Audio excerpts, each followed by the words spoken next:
अंदरूनी इशारों पर बर्पा की गई तब्दीली सरकार की साजिश से पहले नताइज से खबरदार किया था।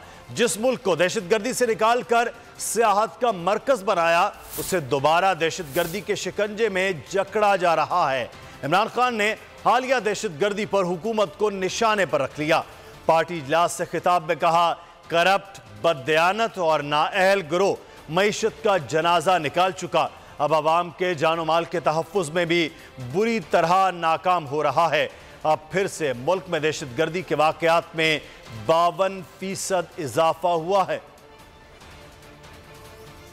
हुकूमत की नाअहली, मुल्क में दहशतगर्दी की तशवीशनाक लहर, कप्तान के खदशात दुरुस्त साबित होने लगे। इमरान खान की ज़ेर सदारत PTI के अहम इजलास में मुल्क की हालिया दहशतगर्दी की लहर पर तशवीश का इजहार किया गया। इमरान खान ने खिताब में कहा कि जिस मुल्क को दहशतगर्दी से निकाल कर सयाहत का मरकज बनाया उसे दोबारा दहशतगर्दी के शिकंजे में जकड़ा जा रहा है। करप्ट, बददयानत निकाल चुका, अब आवाम के जानो माल के तहफ़्फ़ुज़ में भी बुरी तरह नाकाम हो रहा है। अब फिर से मुल्क में दहशतगर्दी के वाक़यात में 52% इजाफा हुआ है। 8 माह पहले तक मुल्क मुआशी तौर पर मुस्तहकम और दहशतगर्दी अमलन खत्म हो चुकी थी। कौमी सलामती को जरदारी के सियासी तौर पर नाबालिग और नापुख्ता फर्जंद के रहमो करम पर छोड़ना मुजरिमाना हिमाकत है। कप्तान ने मुल्की मईशत की तबाहकुन सूरत हाल पर कहा कि इक़्तिसादियात के आज़ाद माहिरीन बैक ज़बान निहायत संगीन सूरत हाल के इशारे दे रहे हैं। आटे की कीमतों में दुगना इजाफे से करोड़ों गरीबों की खुराक से महरूमी के इम्कान खतरनाक हद तक बढ़ गए हैं। इजलास में पाकिस्तान तहरीक इंसाफ की जानिब से हुकूमत की मुजरिमाना नाकामी की शदीद मजम्मत की गई। इसम्बलियों से निकलने के फैसले का मुकम्मल इत्तफाक राय से इआदा किया गया।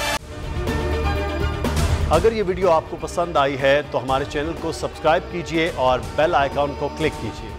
हकीकी आजादी की जंग में बोल भी कप्तान के हमकदम। इलेक्शन कराओ मुल्क बचाओ की लाइव ट्रांसमिशन, दिखाई लम्हा बलम्हा सूरत हाल। रील और रेटिंग में भी बोल न्यूज रहा नंबर 1।